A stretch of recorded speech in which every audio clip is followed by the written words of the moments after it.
Os foguetes sacodem toda a península e ouvem-se a quilómetros de distância. Convocam para a festa. Agosto é o mês da Senhora de Troia. Durante um fim de semana inteiro, a santa junta os seus devotos num espaço que lhes está vedado o resto do ano. Os barcos atravessam o estuário do Sado e despejam num monumental acampamento à beira da água famílias inteiras que não se reviam desde o ano anterior, curiosos e pegadores de promessas. À sombra do chamado Palácio Sotomayor, que está em acelerada ruína, a missa solene congrega os fiéis para o momento religioso da festa. As bênçãos vão durar por um ano inteiro.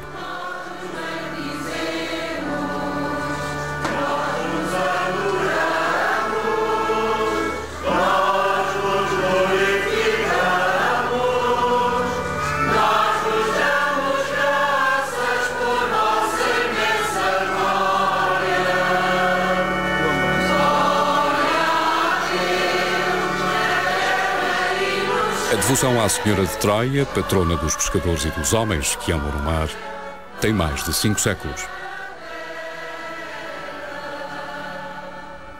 As notícias acerca da festa remontam ao século XV. Acentuam as mesmas características de arraial religioso e profano. Sempre no mesmo local, por entre as ruínas do que foi uma florescente localidade romana. A procissão formada no final da missa percorre toda a área da festa, mostrando a Senhora e a sua corte de santos. Recolhe depois à capela, por entre cânticos e cuidados redobrados, não vão os andores a trabalhar-se e cair na vereda estreita.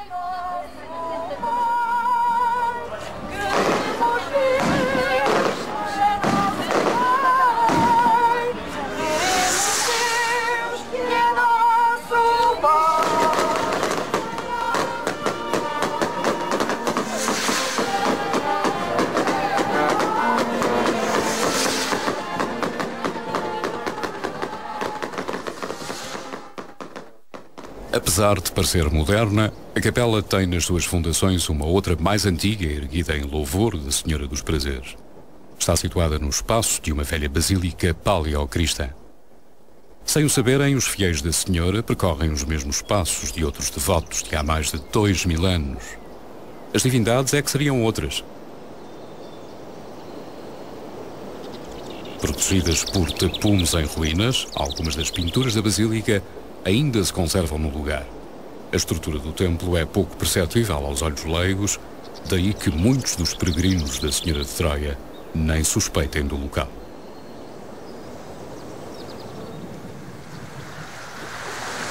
Ignora a origem do nome de Troia e não se sabe com precisão quando se estabeleceram os romanos.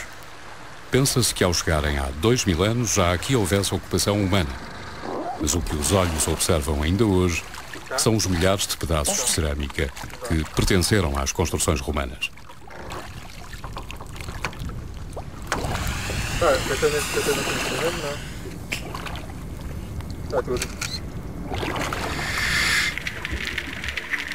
Apesar do saque e das destruições feitas ao longo dos séculos, o fundo das águas do estuário ainda guarda muitos objetos, ou o que resta deles.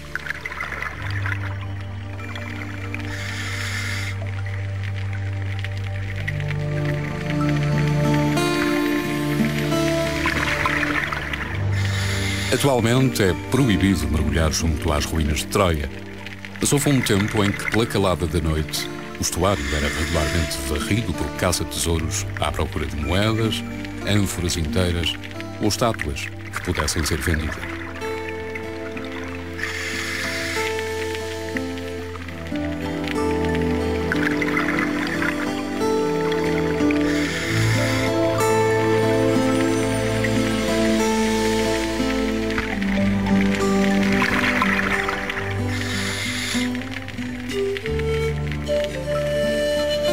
À tona da água, os vestígios são mais imponentes e descobrem-se as fundações da Troia Antiga, os restos dos muros e das paredes de uma verdadeira cidade romana. Em Troia, os habitantes viviam do peixe. Pescavam, salgavam peixe, preparavam o garum, um molho de pescado muito utilizado na época, e exportavam o que podiam dentro de ânforas para todo o império. Troia era uma fábrica gigantesca. Ora bom, estes tanques que temos aqui à vista serviam para depositar o peixe após ter sido amanhado em camadas sucessivas de sal, peixe, sal, etc. Está-se perfeitamente dentro, enfim, no interior de uma fábrica. Fábrica esta que tem uma zona de plataforma sempre em qualquer dos núcleos fabris, onde era depositado o peixe logo que vinha diretamente do mar. Há mais de 500 anos que estas ruínas são conhecidas. A ligação entre o norte e o sul do território era mais rápida, descendo ou subindo a costa atlântica e atravessando o rio neste lugar. Quando as águas estavam revoltas, os viajantes pernoitavam em acampamentos improvisados junto à capela. Mas muito antes disso, já Troia era citada pelos autores latinos. O que está à vista é apenas 10% daquilo que deve ter sido nos seus tempos áureos. O resto ainda se mantém sob as areias, o que terá feito desta Península Arenosa um lugar tão importante. É a própria localização, é a grande riqueza de pescado que existia naquela zona e tradição também já de atividades marítimas que vêm, pelo menos, do período fenício. E depois, um conjunto de circunstâncias que têm a ver com as facilidades de transporte marítimo. Porque, no fundo, Troia está situada numa área que já é atlântica, mas que é ainda, de certo modo, um vestíbulo do Mediterrâneo. Troia é dos sítios mais importantes do ponto de vista da economia marítima na fachada atlântica do Império Romano. Há um outro sítio que é também importante, em Espanha, Belo, junto ao Estreito de Gibraltar, há também em Marrocos alguns sítios muito importantes, mas estou convencido que o sítio de Troia era realmente bastante mais importante, um dos sítios mais importantes seguramente da produção de preparados piscícolas, enfim, durante um período de tempo muito vasto. No final da Idade Média, Troia já era uma sombra de si mesma. Mas o interesse pelo lugar renasceu no século XIX, quando a Princesa Maria, futura rainha, viu as ruínas ao viajar de barco a caminho de Alcácer do Sal. Ficou tão espantada que patrocinou estudos sobre o local. Em sua homenagem, chamou-se Rua da Princesa, uma faixa de areia paralela ao rio, e para a qual vão dar as ruínas de uma das zonas habitacionais de Troia.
Quanto ao exterior, as casas da Rua da Princesa deveriam ter um aspecto muito semelhante a este.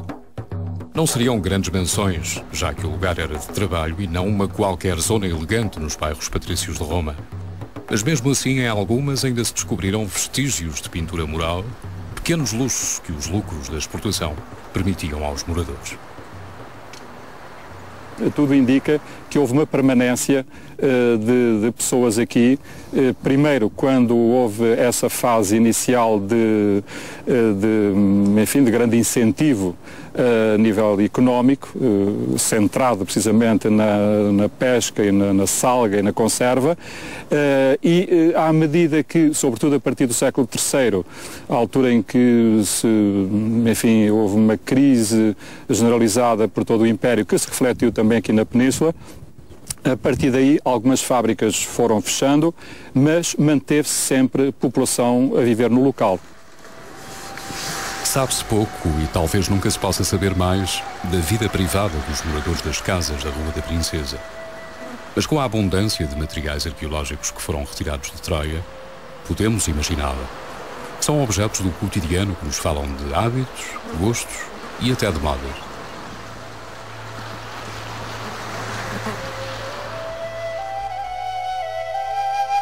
Este púcaro de barro, pertencendo ao espólio do Museu Nacional de Arqueologia, saiu das escavações quase intacto. É um objeto utilitário não muito diferente dos utilizados ainda hoje. Já o mesmo não acontece com estas lucernas lamparinas, datadas do século I ao século III. Serviam para iluminar as casas e existiam em qualquer lar, por humilde que fosse.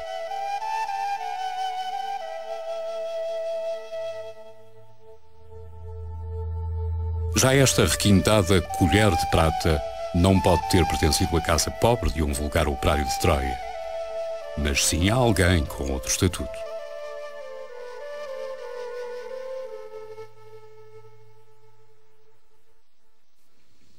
Como qualquer cidade ou localidade fundada por romanos, Troia possuía um equipamento fundamental para o convívio e bem-estar dos cidadãos: as termas. Já muito danificada, mas mesmo assim identificável, a estrutura balnear serviu durante muito tempo até se tornar neste espaço vazio. Pode descobrir-se ainda parte das fornalhas que aqueciam o ar que circulava debaixo das piscinas, aquecendo-as. As piscinas tinham funções diferentes conforme os banhos: de água quente, caldário, de água morna, tepidário, e de água fria, frigidário. O material de revestimento era variado. Além das diversas camadas isolantes ainda visíveis, havia também o mármore. E quase imperceptíveis, uns restos de mosaico que ornamentavam o átrio do frigidário. A população de Troia era gente de trabalho, mas lá terão tido também os seus momentos de lazer.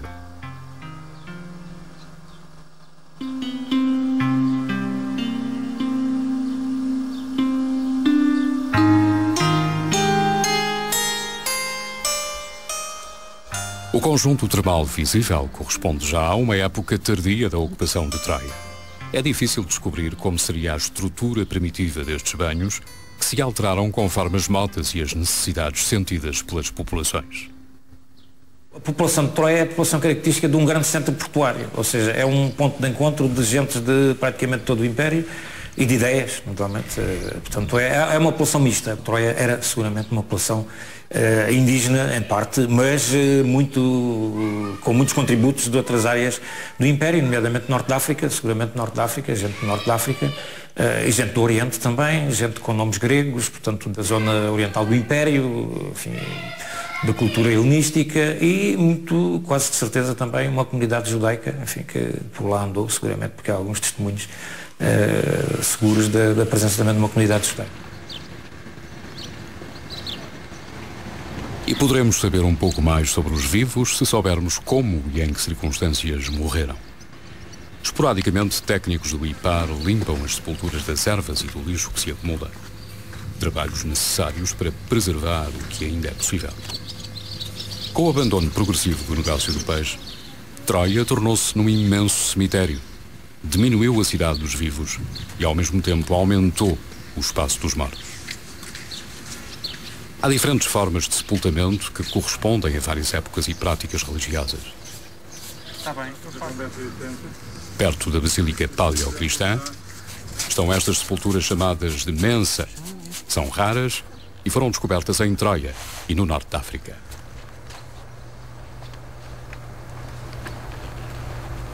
Estas sepulturas têm um formato muito especial e, com esta inclinação que têm, provavelmente serviriam para as pessoas, enfim, que compareciam à cerimónia, enfim, de aniversário do defunto, se reclinarem e depois à frente tinham, enfim, nesta zona côncava, enfim, a comida e provavelmente também bebidas que derramariam em memória do próprio falecido. A área de sepultamento estende-se a um edifício conhecido como columbário. O interior está repleto de sepulturas, bem como o espaço que o rodeia. Às vezes os arqueólogos têm surpresas e quando se preparavam para escavar neste local, descobriram junto à parede frontal um enterramento duplo. Os esqueletos de um homem e de uma mulher bem encostados. Teriam morrido juntos? Seriam marido e mulher? Ficou conhecida como a sepultura dos namorados. Os esqueletos foram levantados para evitar a vandalização, o que sucedeu em várias ocasiões. O interior do columbário está repleto de sepulturas vazias. Ossos e objetos ou desapareceram ou foram parar a algum museu.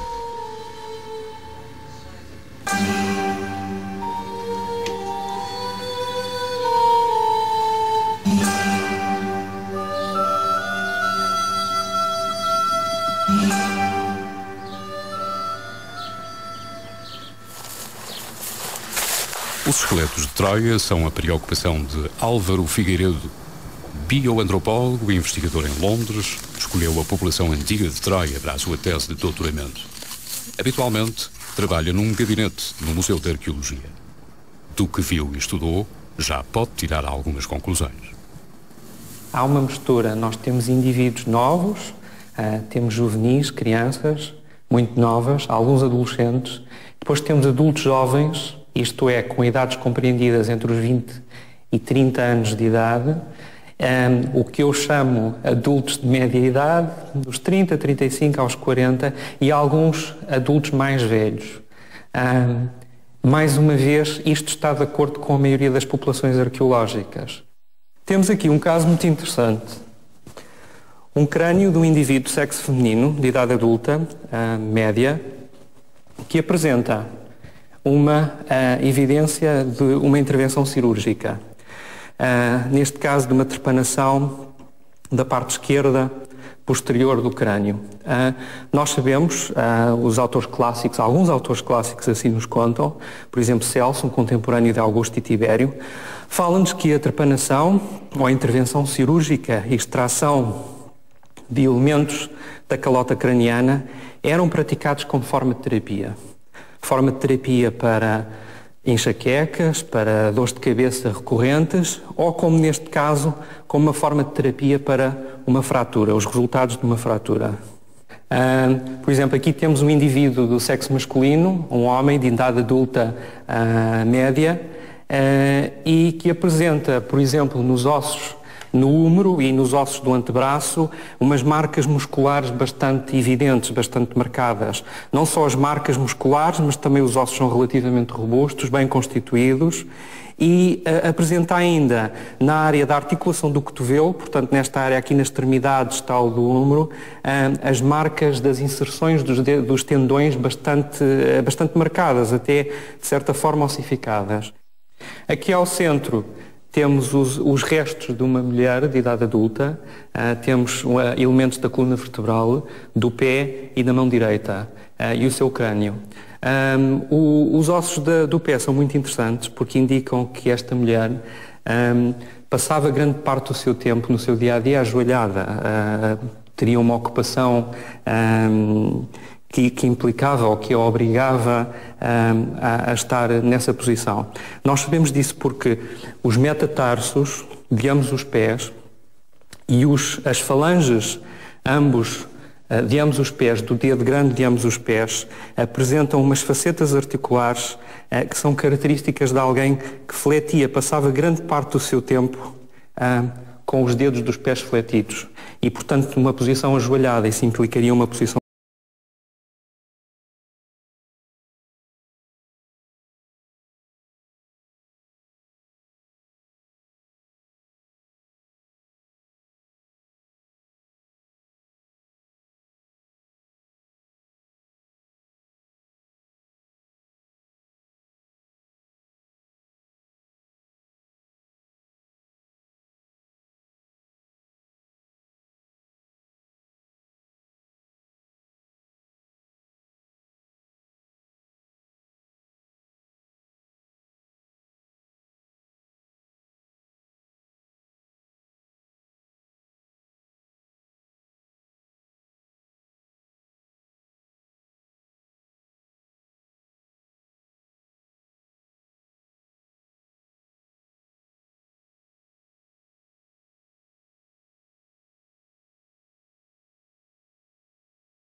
Aliás, a tipologia dos monumentos também nos mostra isso.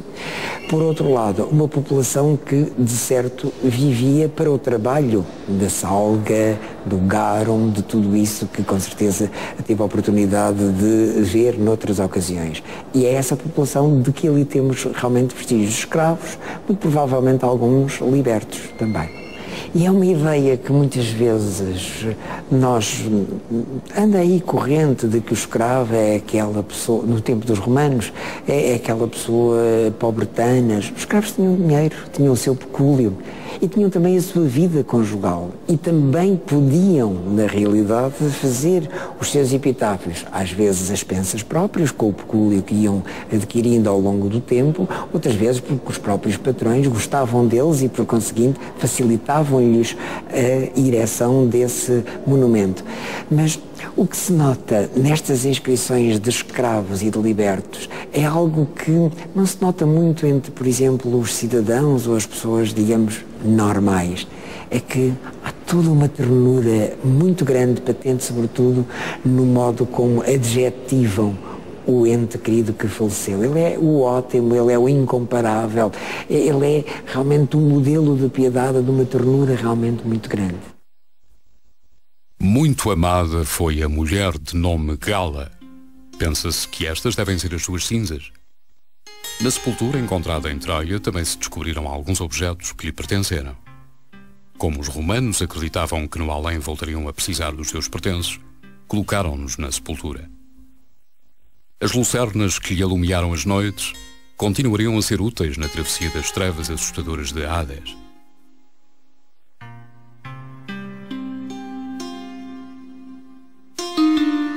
Como Gala era mulher, os frasquinhos de ungüentos e perfumes seriam imprescindíveis, bem como a faquinha de osso, delicada e elegante, que utilizou em vida.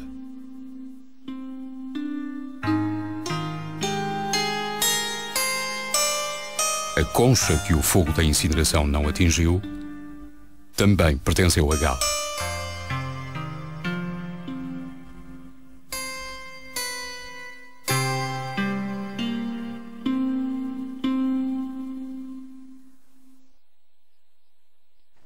Estamos perante um dos monumentos funerários mais imponentes do tempo dos romanos no território atualmente português.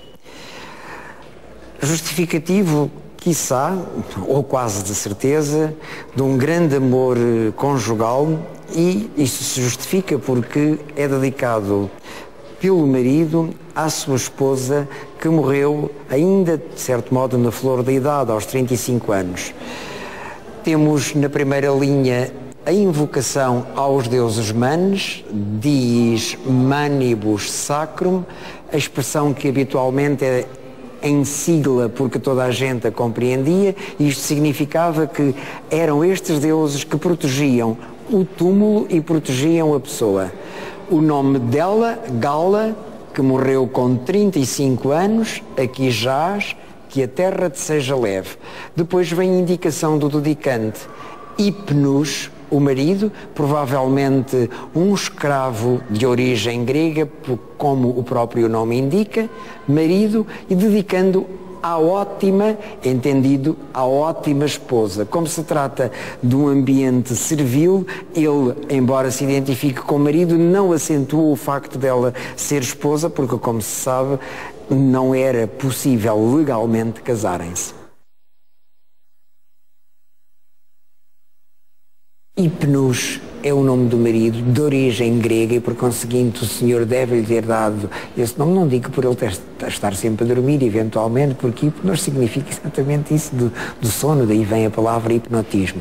Mas o que é muito curioso é que ele dedique à esposa este monumento sumptuoso e diga que a esposa é ótima, o que não é nada habitual. Normalmente diz-se que é modelo de piedade, mas aqui não, ele diz que é ótimo. Portanto, é um louvor muito grande à esposa que teve durante, não sabemos quanto tempo, sabemos apenas que ela viveu 35 anos, ou seja, que morreu, de certo modo, na flor da idade. Em qual destas casas morou Gala e o seu fiel Hypnos? Ou os dois amantes sepultados juntos? Ou o jovem operário do crânio bem conservado? Isso Nem as pedras que falam nos poderão contar. Mas uma coisa é certa, estavam todos ligados à produção de garum e às conservas de peixe de Troia. A escolha de um lugar para estabelecer uma indústria como esta obedecia a critérios que ainda hoje fazem todo o sentido. O local tinha disponível a matéria-prima, o peixe. Estava próximo das salinas e de uma indústria acessória que produzia embalagens, as ânforas. Navegando o rio acima, chega-se facilmente à herdade do Pinheiro, perto de Alcácer do Sal. No meio de terras que pertenceram à Real Casa de Bragança, perdidas entre silvados, sobreiros e outra vegetação, não é fácil dar com as estruturas romanas das olarias. O que está à vista é uma parte mínima do que continua enterrado. Daqui saíram milhares de ânforas que posteriormente vieram a conter garum, peixe de conserva, vinho e azeite. Eram as caixas de plástico da época. Serviam para guardar e transportar tudo. E também os produtos de Troia.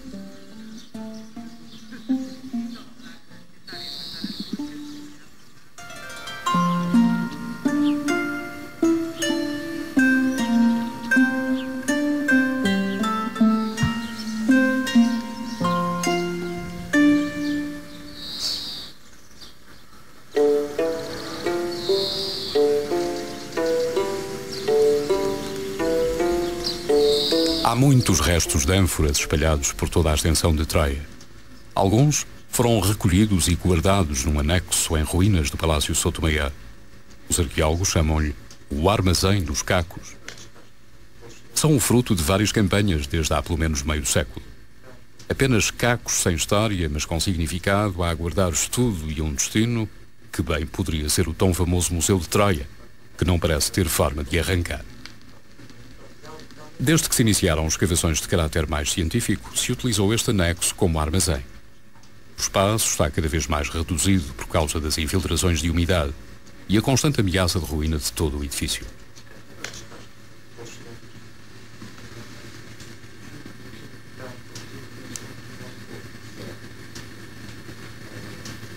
Em tempo, chegou a fazer-se do anexo um laboratório que talvez ainda possa existir num possível museu que conte a história deste sítio, escolhido pelos romanos para a fábrica.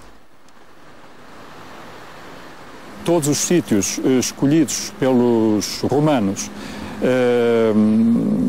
para o efeito, quer na costa peninsular, inclusivamente na parte sul de Portugal, na zona algarvia, inclusivamente no norte da África, quer na costa mediterrânica, quer na costa atlântica, são sempre pontos escolhidos a dedo, dadas as suas características, dada a passagem dos cardumes, dada a existência nas proximidades de sal.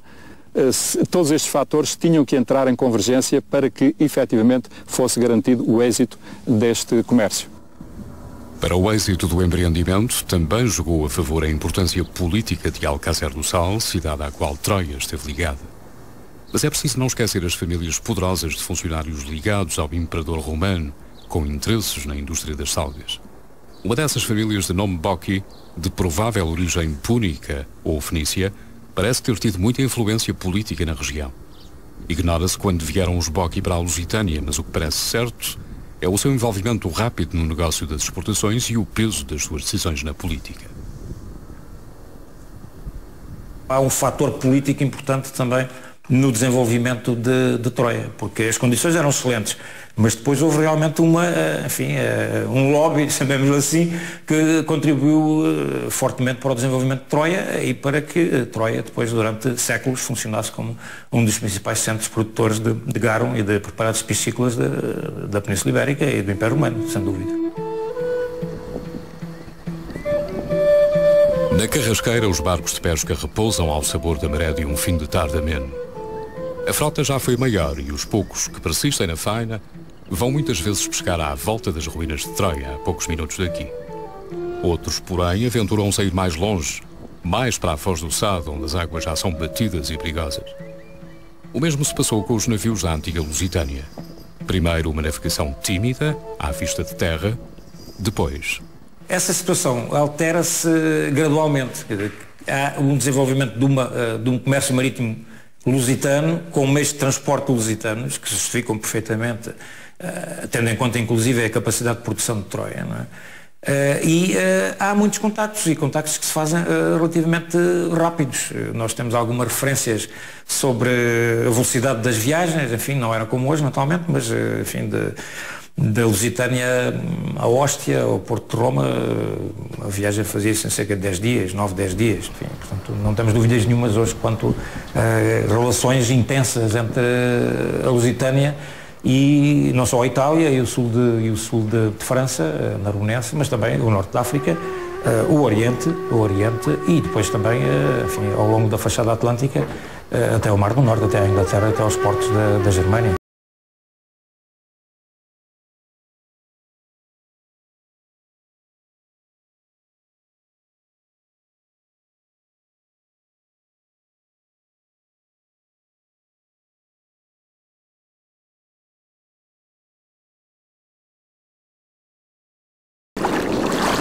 Roma já transbordava do Mediterrâneo, mas o Mediterrâneo continuava a ser o coração de Roma. Quantos navios carregados na Lusitânia terão passado por estas águas que hoje banham o território da Tunísia? Depois da derrota de Cartago, Roma apossou-se da costa norte-africana e fez dela o celeiro das suas legiões. Esta parte da Tunísia foi a província romana de Bizacena. Hoje, como outrora, os barcos fazem parte da paisagem. Só que aqui, ao contrário de Troia, são outras as águas. É o Mediterrâneo que dita os seus humores, nem sempre doce, nem sempre agreste. As mesmas águas que Roma transformou num mar privativo, Mare Nostrum. Viajar daqui para a Península Ibérica era navegar por mares conhecidos. Era trazer e levar, como quem hoje deambula pela comunidade europeia sem ter de mostrar o passaporte nas fronteiras. Solectum, à beira do Mediterrâneo, uma cidade já desaparecida, era um porto seguro. Roma chamava-lhe Solectum, hoje é Salacta. Lembra Troia, e há razões para isso, pois a cidade era servida por um importante e movimentadíssimo porto que recebia e expedia navios carregados com os mais diversos produtos, entre os quais, certamente, o garum lusitano. A nova Salacta foi erguida nas imediações destas ruínas, em que se transformou Solectum depois da queda. As estruturas que ficaram não deixam esquecer um passado romanizado. À vista, junto a uma estrada marginal à beira-mar, estão os restos de umas termas. Adivinha-se o que estes banhos devem ter testemunhado. Muitas conversas de negócios dos grandes senhores que aguardavam a chegada dos seus navios, enquanto escravos treinados lhes impregnavam na pele os mais caros perfumes orientais.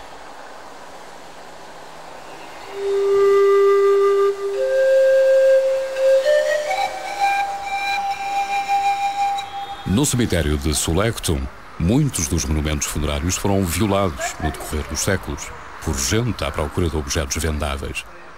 São de várias épocas e em vários estilos, mas assemelham-se aos de outras cidades do mundo romano, provando que as ideias religiosas e os sentimentos navegavam rápidos naqueles tempos.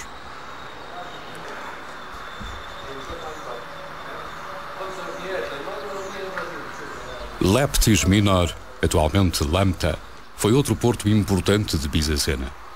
Numa parte escavada pelos arqueólogos foi construído um museu. Bem à entrada, um conjunto de ânforas indica qual foi a principal atividade da cidade: o comércio. Leptis foi primeiro uma cidade púnica e, como tantas outras, reaproveitada no período romano. Com a chegada das legiões, romanizou-se e, à semelhança da cidade-mãe de Cartago, a zona portuária alterou-se, enchendo-se de lojas e armazéns que recebiam bens das mais variadas procedências. Com o comércio e a reexportação de bens para todo o Império, incluindo Espanha e Portugal, enriqueceu. Mas a par do tráfico dos variados produtos sumptuários, dos exotismos, dos novos consumos, continuou a receber do mar uma parte da matéria-prima que alimentava as bocas ávidas do Império. A pesca completava os recursos dos grandes proprietários, alternando com os trabalhos agrícolas, segundo as estações do ano. As várias artes da pesca e as diversas espécies de peixes encontráveis no Mediterrâneo há mais de 2000 anos ficaram retidos nos magníficos painéis de mosaicos que abundam por toda a Tunísia. A forrar o chão dos triclínia, as salas de jantar, nos átrios das termas ou junto aos lagos domésticos de qualquer vila ou mansão, os artistas mosaicistas teceram barcos, peixes e pescadores que mostram a importância do mar e da pesca na vida das populações norte-africanas. Muitas destas espécies são tão realisticamente retratadas que as podemos identificar com os peixes consumidos ainda hoje.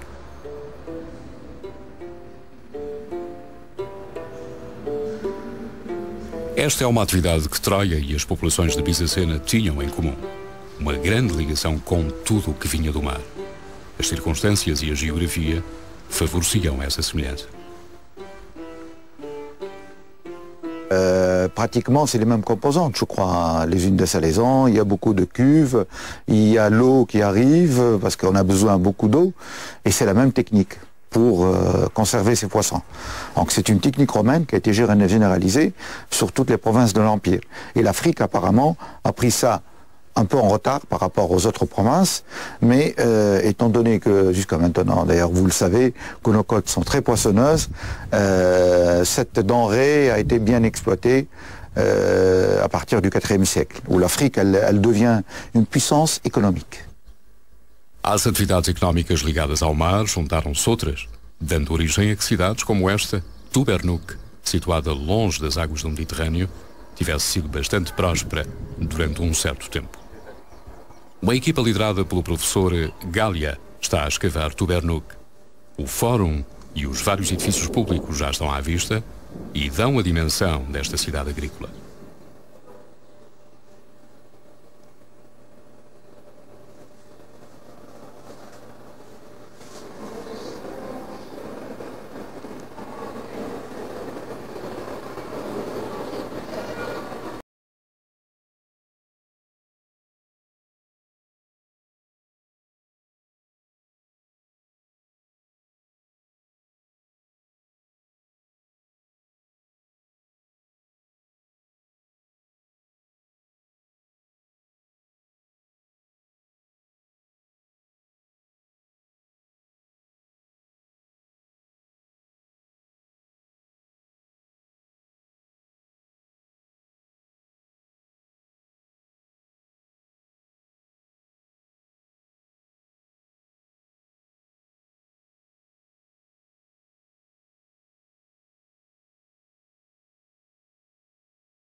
À partir du IIe siècle, on sait que cette bande centrale de la Tunisie commençait à produire énormément d'huile d'olive. Et c'était une politique voulue, décidée par l'Empire, et vous savez, pas seulement pour les beaux yeux des Africains, des paysans, non, parce qu'ils voulaient d'abord fixer les paysans sur place, les intéresser économiquement pour qu'ils restent sur place, et en plus, et là c'est important, ils jouaient un peu le rôle de, si vous voulez, de paysans soldats. Parce que là, ça leur permettait de contrôler tout le pays.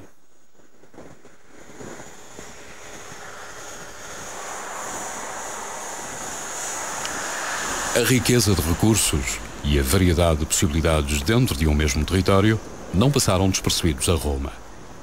Juntamente com a pesca e os produtos piscícolas, a produção de cereais, de azeite e de vinho foram a base do êxito da província africana no contexto do Império. Mas outras atividades complementares ajudaram. Na ilha de Djerba, as tradições não se perderam.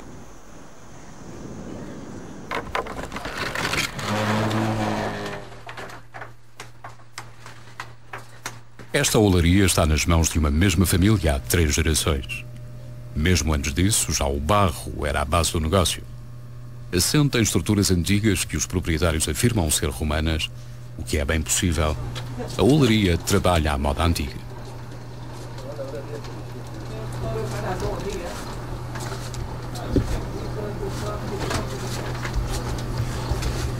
Apesar das ânforas já não serem necessárias para as indústrias de vinho, azeite ou garum, há uma familiaridade nas formas que se manteve até aos dias de hoje.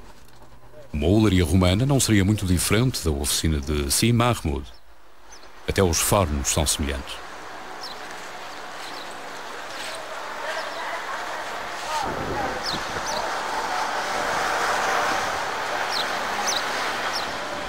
De Djerba, a ilha das Areias Douradas, quantos navios terão partido com destino à Lusitânia? Ou quantos terão aqui chegado para vender garum e carregar as ânforas com azeite?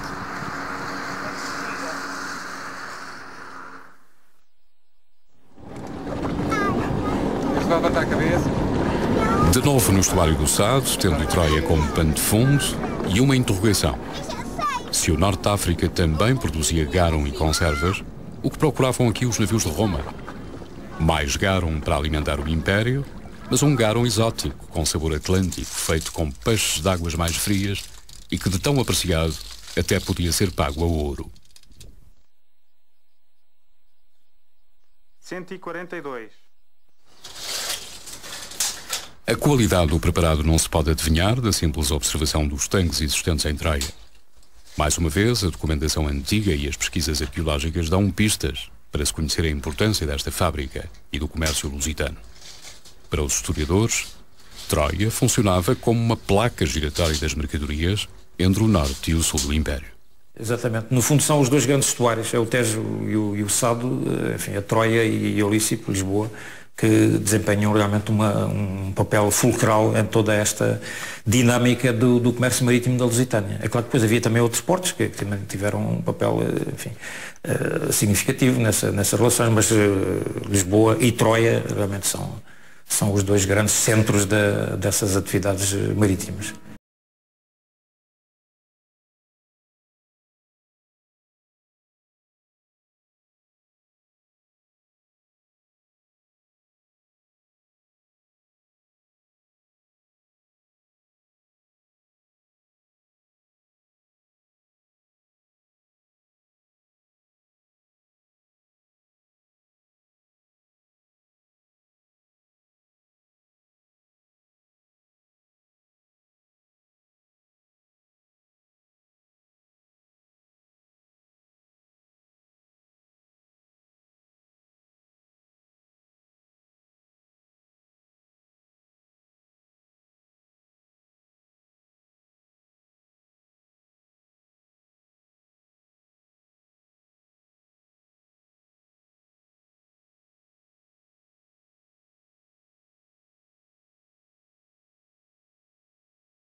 Abertas em 68 e 69, não é?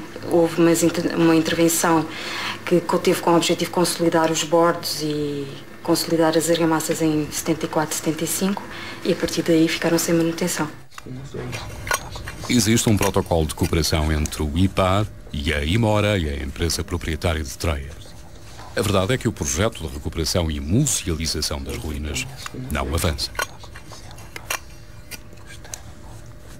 No protocolo foi considerado que a Imoreia daria, enfim, o seu principal apoio, digamos, a nível monetário e que, entretanto, nós, IPAR, fornecêssemos todo o nosso esforço no sentido do know-how, do saber como. Portanto, no próprio programa, no próprio projeto apresentado em Moreia, temos discriminadas todas as ações e todas as despesas que consideramos necessárias para a concretização. Foi apresentado quando?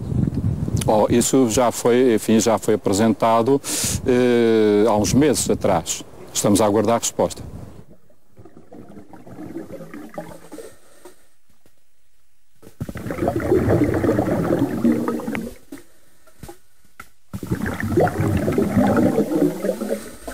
Várias gerações de arqueólogos já passaram por aqui, sempre com a esperança de estarem a trabalhar para um projeto que mostrasse Troia como merece.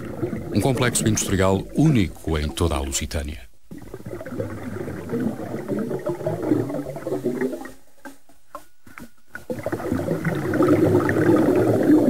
Troia é monumento nacional desde o princípio do século XX, mas os projetos que previam o restauro das estruturas e a musealização ficaram sempre inacabados e a degradação foi ganhando terreno.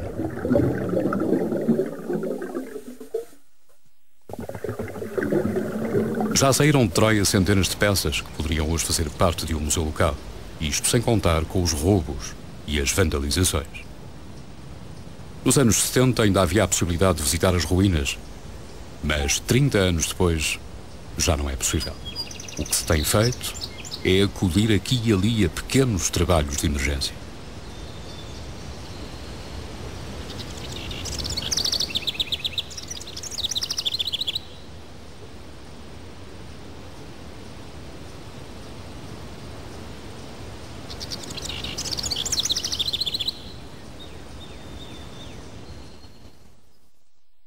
Um grupo de pessoas que em várias épocas trabalhou em Troia regressou ao local para matar saudades.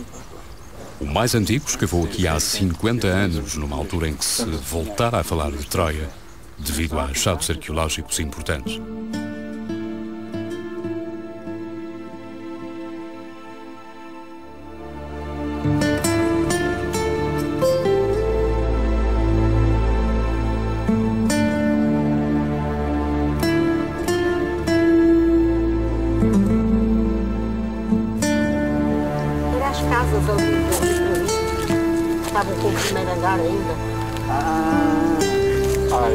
Periodicamente, alguém se enterra de Troia do esquecimento e volta a falar-se da importância do complexo e até das possibilidades turístico-culturais que o mesmo pode ter.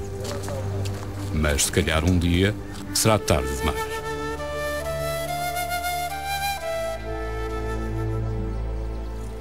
Estas imagens do arquivo da RTP têm mais de 20 anos.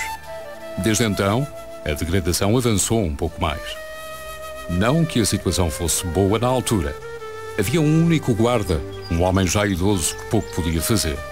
Indicava o caminho das passarelas de pedra e tocava um apito ou gritava se o turista se aventurava mais do que a conta. A história do lugar, essa, ou se adivinhava, ou se imaginava. E o Sr. Roldão ainda é do tempo em que isto estava cheio de sepulturas, aqui toda esta área? Aqui? Porque ainda há aqui restos, vestígios de sepulturas, aqui, cujos ossos já foram retirados, entretanto. Mas não me recordo bem o que é que... Lá havia de haver outra. Quer dizer, isto, os anos passaram. Claro, são muitos. Claro. O ancoradouro junto à Rua da Princesa está pejado de restos de cerâmica e materiais de construção romanos, em alguns casos misturados com restos de latas e garrafas bem atuais. A maré leva e traz.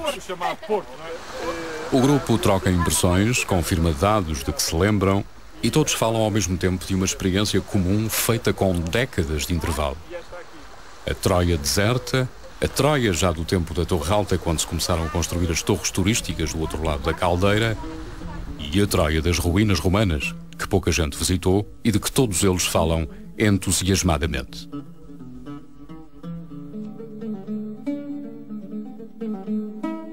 Nós chamávamos esta praia, quando aqui estávamos, a Praia dos Cacos. E a praia do outro lado da caldeira, que ia até à Torre Alta, na altura, era a Praia das Pedras. E essas pedras eram o lastro que os barcos traziam, os barcos que vinham, romanos, que vinham aqui buscar as ânforas carregadas de garum, traziam lastro e chegavam aqui, mais ou menos naquela altura ali do rio, e despejavam as pedras para o fundo do rio e vinham aqui carregar de ânforas cheias, claro, faziam depois o peso. Há ali pedras que, por exemplo, só se encontram na Ásia Menor. Há ali pedaços de gneiss, isso só da Ásia Menor. E era um passatempo nosso quando estávamos aqui a escavar, sobretudo ao domingo, estávamos aqui, ao domingo não vínhamos fazer escavação, era atravessar para o lado de lá e ir procurar pedras. Nos cadernos de campo os arqueólogos iam anotando. Hoje tiramos 31 vagonetas de areia, Pusemos a descoberto uma construção que nos parecia uma sepultura, do lado de fora. Encontramos uma bilha e 2 fragmentos de pratos de cerâmica. Pusemos a descoberto nova sala. Desta vez o caldário. Nós tratávamos a arqueologia quase como se aquilo fossem ovos. Com um cuidado, não se fosse partir alguma coisinha. Enfim, hoje não sei se sentem isso, se encontram as peças e se arrumam. Depois arranjava umas caixinhas, um algodão ou coisa assim parecida, de papelão, e punhas dentro, essas peças dentro, guardadas como fosse uma relíquia.